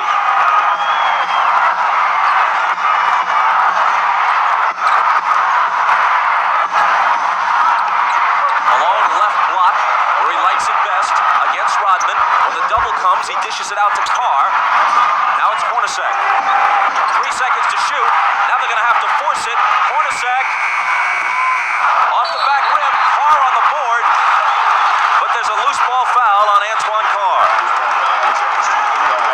It's his second. You see how the Utah is using so much of the shot clock now? That's not what they did in the first half, Bob. They got their shots up earlier in the clock. Now the Bulls have them working against that shot clock. They're not getting good looks. They're going to have to speed up the tempo of their offense now.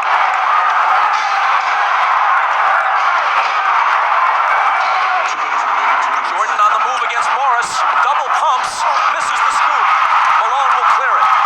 Inside 2 minutes to play in the period.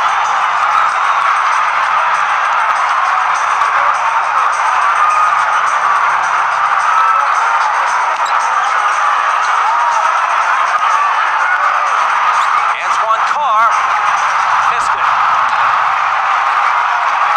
I think the one guy that needs to get involved for Chicago right now is Luke Longley. He hasn't taken a shot the whole game. He's got to put some pressure on Malone in that low post. Here's Burrell. He's off target. Back comes Utah looking for the lead. It's Chris Morris. Hornacek in the right place at the right time. See, early offense, they got the shot up, and they didn't let Chicago get back and get set up. And so even though they missed it, they got a chance for a second shot opportunity. 17 for Hornacek. Easily his best game since game 2. Michael confronted by Carr after he blew by Morris. And Jordan will come to the line. The fast break here by Chris Morris. He doesn't get the shot to go, but you see Chicago now not guarding a man really, but an area. And there's Hornacek with the offensive rebound, Isaiah. They got to pick up the tempo a little bit. Right now, it's become 2 half court, and Chicago's got him in a situation using too much clock.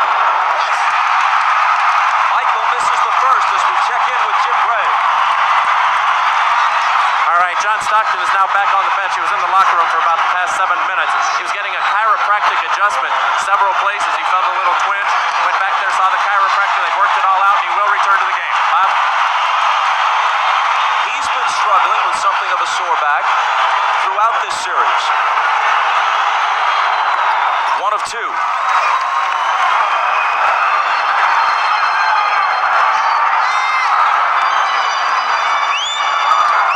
Utah by one and with the ball. Isley hands it to Carr.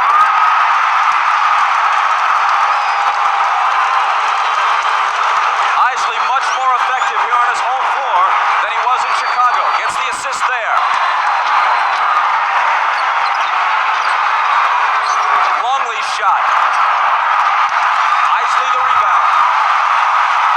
Last shot of the quarter here. Be big for Utah if they get a score. It'll push it to 5 or 6. They're on their feet at the Delta Center.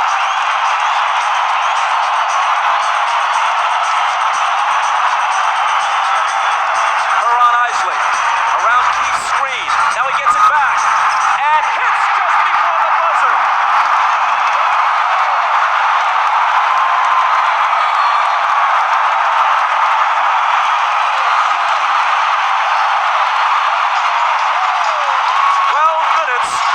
From pushing this to a Game 7. Utah leads by 5. Getting a rare contribution, at least in this series, from Adam Keith. We're back after these words from your local station. You're watching the NBA on NBC.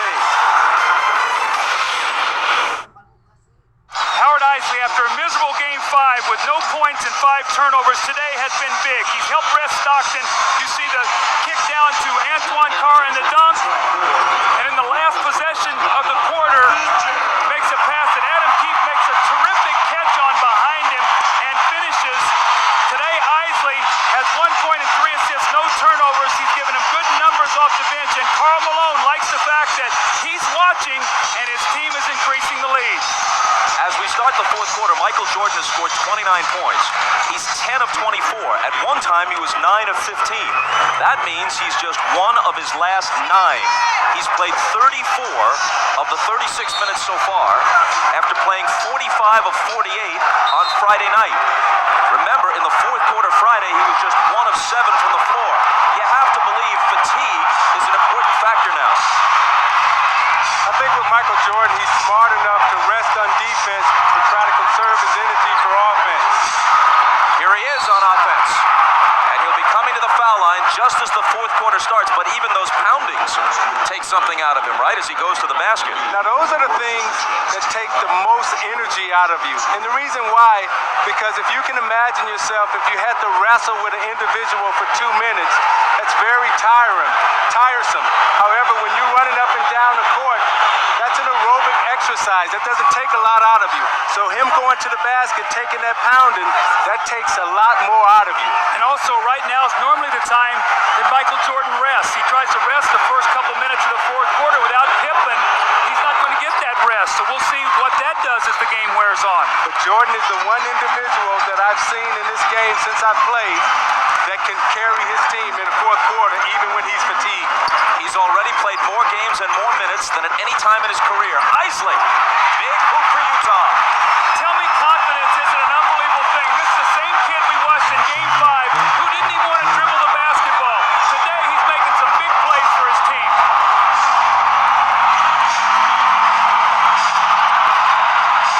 Jordan against Anderson. He's still Michael Jordan. Whatever he has lost, through fatigue, through age, through whatever, has only brought him somewhat back to the field. He still leads the field. Morris out of the corner.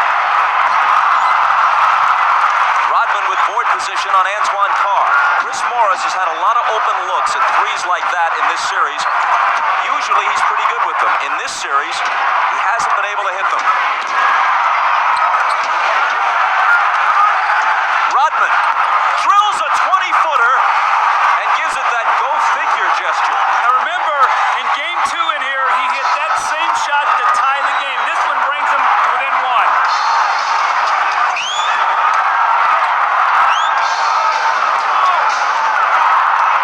Isley returns it to Keith on the screen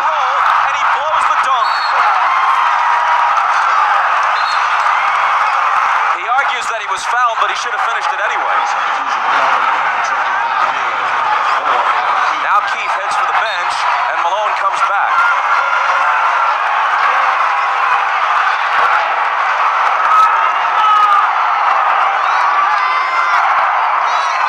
Chicago can take the lead. See, now Malone has to guard Kukoc now on the perimeter. Watch that matchup.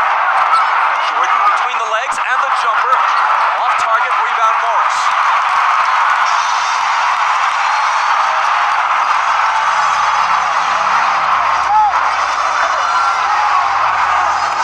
Malone hands it back to Morris, who converts on the reverse.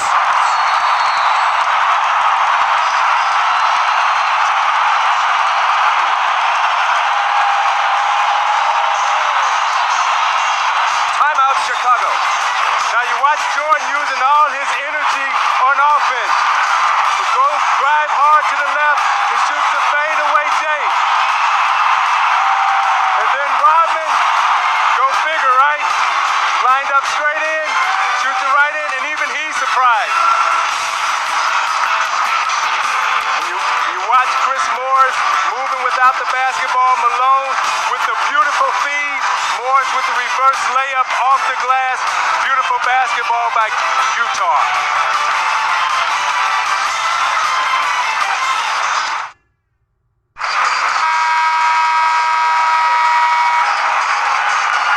Ahmad Rashad back at the Delta Center. Now the strategy on Scottie Pippen, they had him in the back, they were putting ice on his back and electrical stimulation for pain relief, and they were trying to bide their time up until the 10-minute mark to bring him back out and see if he could play the last 10 minutes of the game.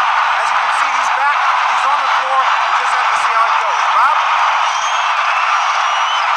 Ahmad, thanks. Michael Jordan's first rest of the second half, and you'd have to guess it will be brief. Utah right now has got to force Phil Jackson's hand. They got to stop him, and they've got to get some scores to make him come back and not get his normal rest. Kukoc spins to the hoop and misses the bank. Bushler chases it down. They got a new shot clock. I didn't see that ball hit the rim. Kukoc out of the corner. That one's short. And Malone grabs the rebound. And he asked for a 20-second timeout because he was in danger of toppling out of bounds. I think what you're going to see right now with Chicago is Tony Kukoc is going to try to put the pressure defensively on Karl Malone. Isaiah, he's a first-team defensive player, but he's used to playing around the basket. Kukoc can beat him with his speed, and let's see if he tries to break him down out on the perimeter. And the dangerous player and the X factor for Chicago on the floor right now is Jud Buchler. Keep your eye on him because he'll come up with the hustle plays and the energy plays to keep Chicago involved. Stockton now is back into the game after that 20-second timeout, so he too has had back problems. He's back in now for the finish. Until he has exploded in the last couple of games, all the talk about Karl Malone concerned his scoring, but he has always been a terrific all-round player. Tonight, more evidence. 25 points, yes, but 10 rebounds and 6 assists. And we still have 9:16 remaining.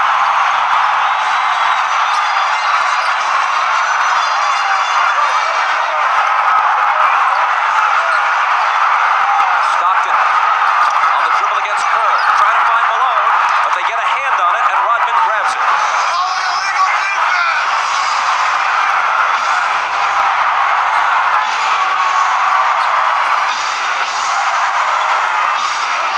Kukoc, a three would tie it.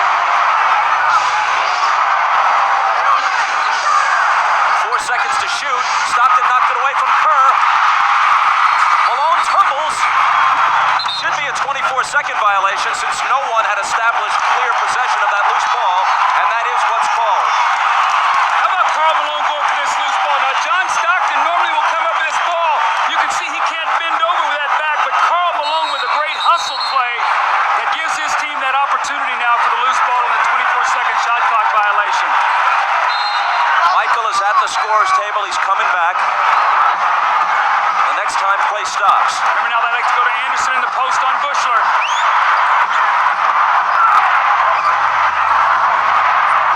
Carr from 20 feet. It spins out and Rodman is there. Brian Russell comes off Jerry Sloan's bench as soon as he saw that Jordan was about to come back in. He calls on Russell, who probably will guard him.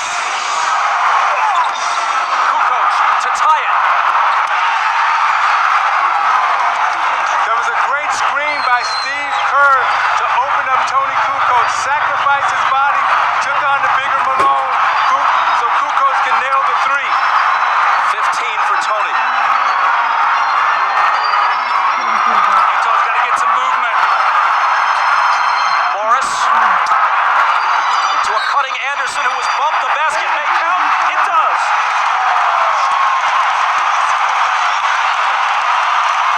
Bob, you can see now, Karl Malone has a tough time on the perimeter. He doesn't like to play out here, so he gets bumped and he just tries to run through the screen.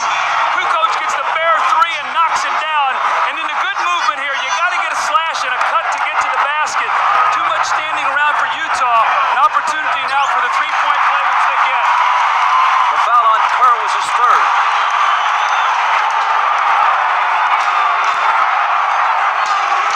Jordan back in. Takes the pass from Pippen. Russell is on him. He gets by him. Now Carr comes over and commits the foul. You see, they're so conscious of Michael Jordan coming off the screen. Gave Russell the fake. Then he came baseline, and watch as he braces himself to absorb the contact. Knows that he's going to get fouled. He's going to go to the line. Watch Jordan at the end of this game, the last 7 minutes, Doug, attacking the basket, trying to get to the foul line. See, Michael is too good at finishing, though. You can't give him that baseline drive because he's going to get fouled. I say you got to push him back to the middle where you can help. Jordan is now 7 of 10 at the line. Kerr out, Harper in.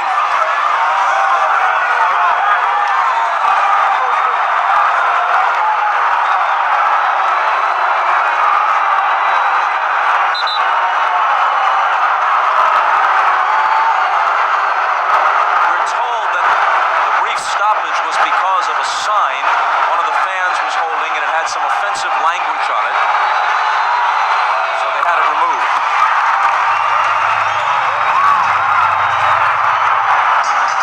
Dennis Rodman, we're told, was the only player to protest its removal. Hornacek guarded by Jordan. Malone over Dennis. Rebound Pippen. Hornacek slapping at it. Scotty just hobbling around. The foul is on Antoine Carr, and that's his fourth. Utah's gotten very stagnant here right now, Isaiah. They've really bogged down and really started in the third quarter. The free throw line kept them in it, but right now they're really struggling scoring. And this is where Chicago's defense has been dominant against Utah in the fourth quarter.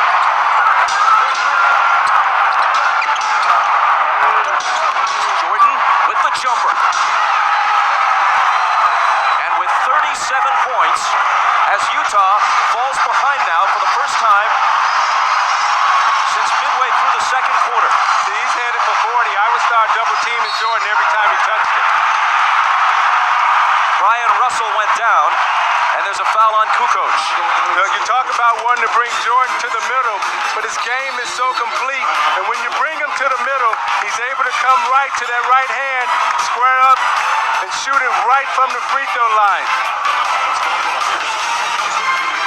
It's Chicago by 1, and you're watching the NBA on NBC. Welcome back to the Delta Center. I'm Jim Gray. Jerry Sloan during this timeout told his team we can't keep playing this stagnant offense and walking the ball up the court. We need some cutters. He wants to push the ball, try and get some fast break opportunities off the rebounds. Wants them to set some picks and run off the picks, create some movement in the offense. Bob? Jim, thanks. A look at the numbers for Jordan and Malone.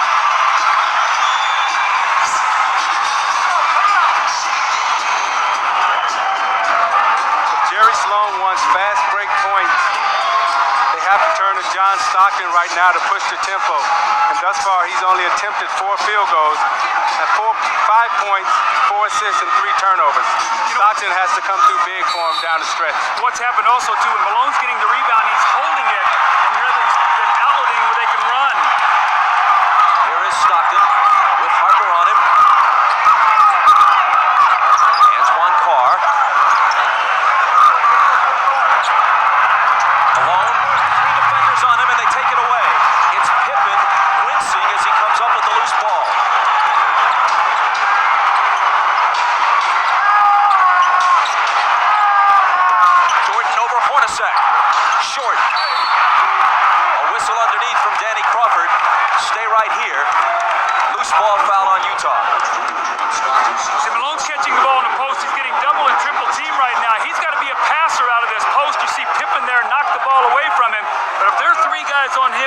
space the floor, somebody's got to be open. And Doug, what Chicago is saying right now, we're not going to let Karl Malone beat us. Someone else is going to have to step up and beat us tonight. Pippen, who can barely move, throws it in. In almost any other situation, he couldn't possibly be playing. Regular season, never. Even earlier in the playoffs, he'd probably be sitting. Jordan again. And Stockton pulls it down. This is where they got to push it, get something quickly.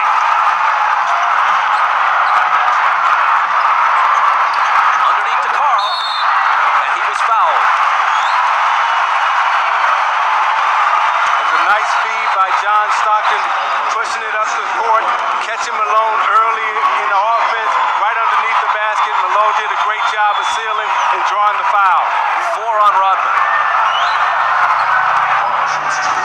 Michael's upset with himself right now. He's missed 2 jump shots that would have given his team a 3-point lead. He's really upset about that because both of them were very makeable shots that Michael normally makes. And Russell has done a good job guarding Michael Jordan, forcing him to shoot jump shots and not really allowing him to get to the basket. Malone busting loose with the huge game on Friday night. He had 20 in the first half. He's at 26 now after the free throw.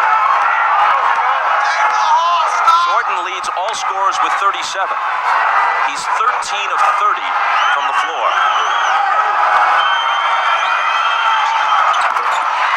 Utah back in front by 1.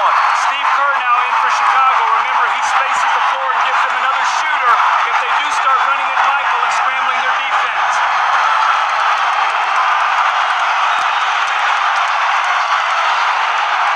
Michael again. Russell takes it down. Stockton has a little daylight, and Utah has a 3-point lead. Transition basketball again. The little screen by Malone, and he hits the open jump shot. Kukoc. Kerr. Pippen in the lane. Connects on the turnaround, playing through clenched teeth.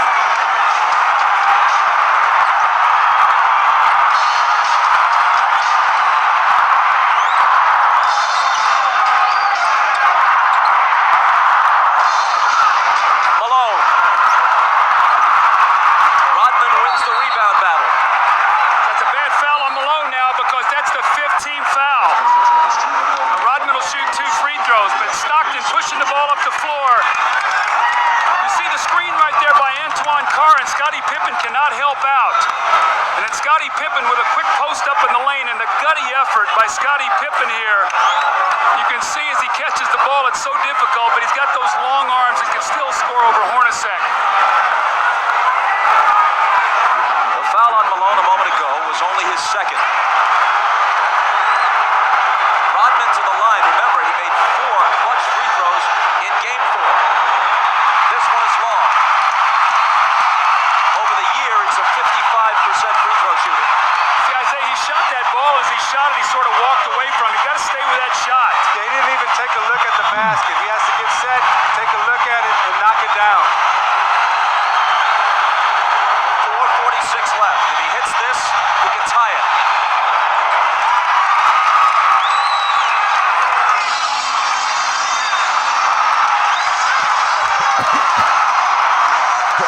Stockton glancing at the clock as he comes across.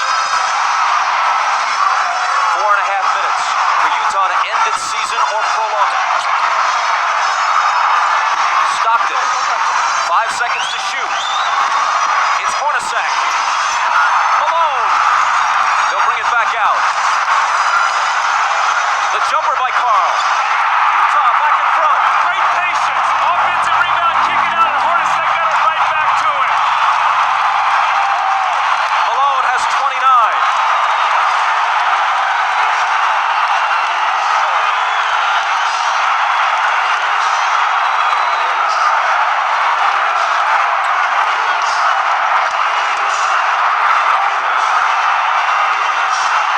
Seconds to shoot. Harper's not the guy they want to have do it, but he has to. And he beats the shot clock and cans a huge shot. Doug, I think Utah is letting Scottie Pippen rest. I would go at him right now. He's trying to guard Antoine Carr, and Antoine Carr has a big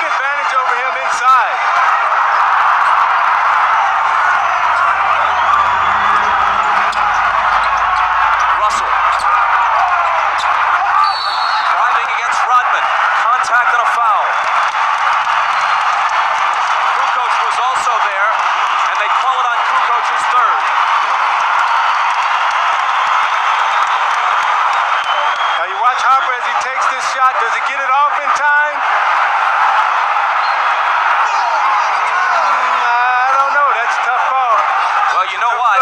If they miss that call, it's a 5-point swing in missed calls on shot clock situations.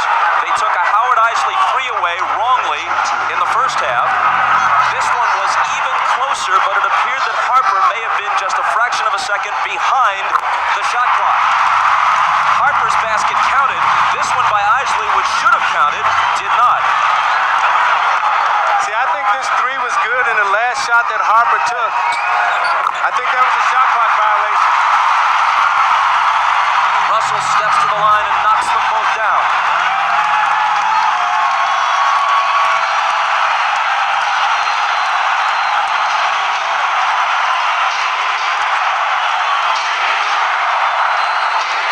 Stockton on Harper. Out to MJ for 3. It's short. Hornacek pegging it ahead to Russell.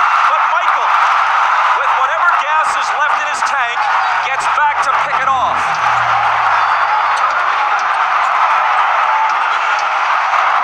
Rodman, offensive foul on Dennis. And that's 5. Now, Isaiah, that's what you're talking about.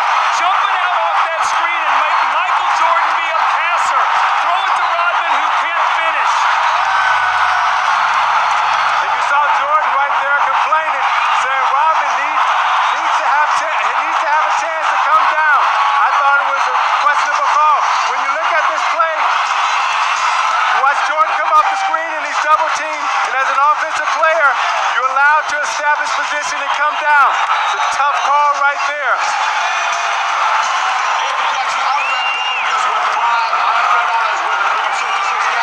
Oh no, says Michael. The Jazz by a basket. Well, remember last year in Game 4, Stockton to Malone that won the game. The long pass over the fingertips of Michael Jordan. Stockton with a great pass. Michael just misses it, and Malone gets the layup really to seal the win. Well, moments ago, were we going to see the same thing here? A chance to go up 4. Hornacek throws the pass, and Michael Jordan, with every ounce of energy that he has, goes up and gets the steal. He misses the shot, the 3 that would have put him up 1. Had this gone through, it would have been a 4-point lead for the Jazz. Michael gets back and makes the great steal. Jordan has 37 points on 13 of 32. 2 of 7 in the fourth. He is 3 of 14 in his last 2 fourth quarters.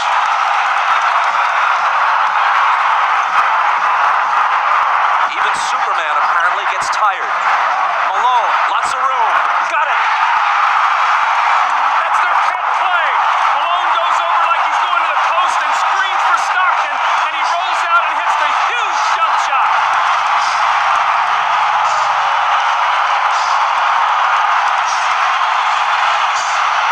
Jordan spinning.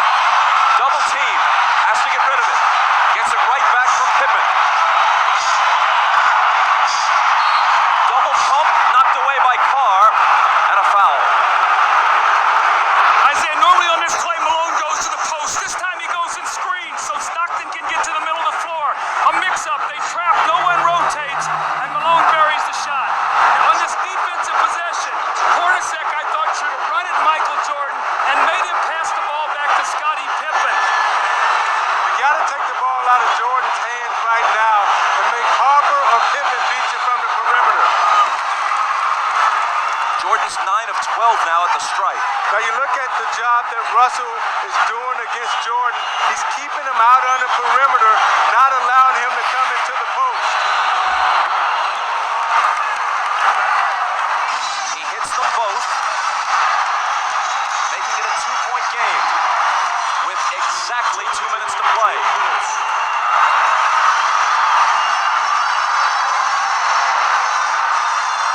Stockton. Russell with a huge rebound. Tried to throw it off Rodman's leg as he was walking a tightrope and couldn't do it.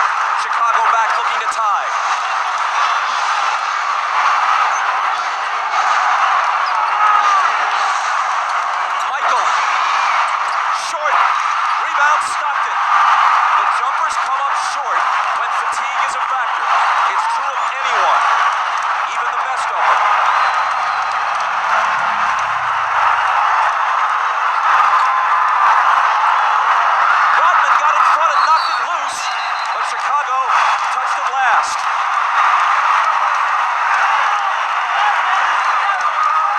Jackson hot over that call.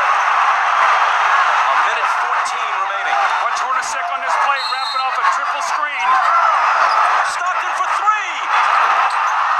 That would have been a dagger in Chicago's heart. Instead, they can tie it or take the lead with a three of their own. Jordan. And a blocking foul. Stockton is down on the floor.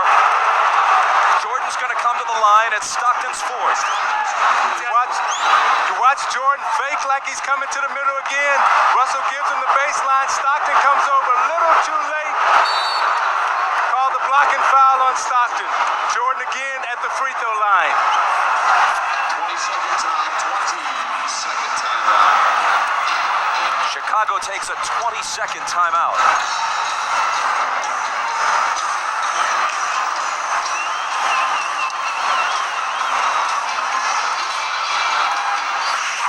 Now you watch Jordan in the fourth quarter trying to get to the basket against Anderson. Pulls up and takes the jump shot. Again, they're keeping him out on the perimeter, not allowing him to get into the post. Coming to the foul line for his patented free throw line, Jay. But again, Russell keeping him out of the post. Pulls up, shoots it a little short. This is a big 20-second timeout for Chicago because it allows Jordan to get some rest before he goes to the free throw line to try to knock down two. At the line, he's 10 of 13. From the floor, he's 13 of 33. Well, in this fourth quarter, Michael is only 2 of 8 from the fourth quarter, but what he's done is he's been able to get to the free throw line. He's 6 of 6, so he's shooting his 7th and 8th free throws of the quarter. They've got to find a way to be able to guard him without fouling him here.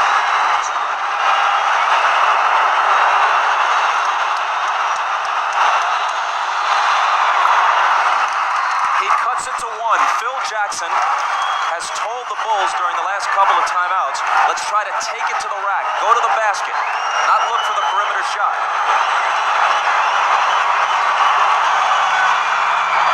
Jordan ties it. Maybe the 20-second timeout was, as much as anything, just to give him a breather to gather himself for the crucial free throws. 50 seconds. Malone. Cross-court Stockton, a three, it's there!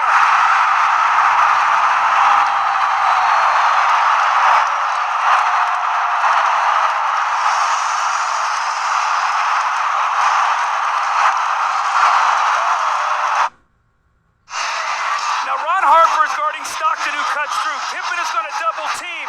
So watch what happens now. Stockton's going to circle through, and Antoine Carr dives down, so Harper has to play him. Now on the skip-out pass, Stockton hits the three. What a huge shot to put his team up three. Look how close his foot was to the line here. A three by inches.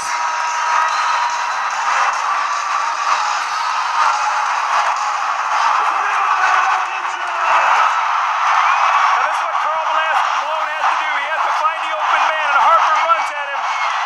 And normally it's Stockton and Malone. This time it was Malone to Stockton. 10 points for Stockton. At age 36, he's played more NBA playoff games than anyone in history without winning a title. Now the Bulls would like to get 2-for-1 possession here. Try to get a quick score, get to the free throw line to give them 2 opportunities to 1. Pippen into Jordan. Michael working on Russell. Brings them to within 1. They scored within 4 seconds there. That's how quickly that changes now. Now it puts the pressure on the Jazz to score once again. Jordan with 43. Malone is doubled. They swat at it and steal it. Here comes Chicago. 17 seconds. 17 seconds from game 7 or from championship number 6. Jordan open. Chicago with the lead. Timeout Utah. 5.2 seconds left. Michael Jordan running on fumes with 45 points. At the end of the game, you got to get it out of his hands.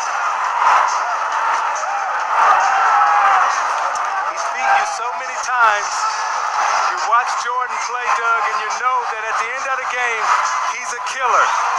This was really the play that hurt Isaiah because they scored so quickly. Michael got in there and scored within 4 seconds. And what happened was Michael doubled back. You're going to see he's in the play. Look where Hornacek is setting the screen. Michael never clears, so Malone doesn't see him. He comes from the blind side and strips him. So 3 crucial plays here by Michael Jordan now as he gets Brian Russell with a quick crossover. Look at Brian Russell slips, and Michael pulls up and buries the shot to give him a 1-point lead. That may have been, who knows what will unfold in the next several months, but that may have been the last shot Michael Jordan will ever take in the NBA. Watch Jordan's left hand here as he gives Russell the push. The referee can't see that. Jordan frees himself up for a clean look. The greatest thing about Jordan is he has all the tricks. That's why it's so difficult to guard him. If that's the last image of Michael Jordan, how magnificent is it? I don't think you can put it into words, Bob. I mean, what he's done here in this 4th period, you see the 16 points. He got about a minute's rest and had to come back in. And Scottie Pippen has played a gutty game today, but still plenty of time here for Utah to try to score. But that's what Jordan is so smart at with his brains. He rested on defense so he would have enough energy down the stretch to perform. All right, 5.2 seconds. Utah down 1. Coach? Well, you've got to do one of 2 things. You've either got to get the ball to a guy where he can attack the basket. Utah loves to run a play up at the top where they wrap a guy to the corner and then pin down and catch at the top. You know, if Malone gets it, they're probably going to run at him. Stockton and Hornacek have made key shots their entire career. Stockton, Hornacek, Antoine Carr, Karl Malone, and Brian Russell. If they score, there's a game 7. If they don't, for the 2nd straight year, they go out in 6. Stockton, Harper's on it. Behind the screen, Harper got a piece of it.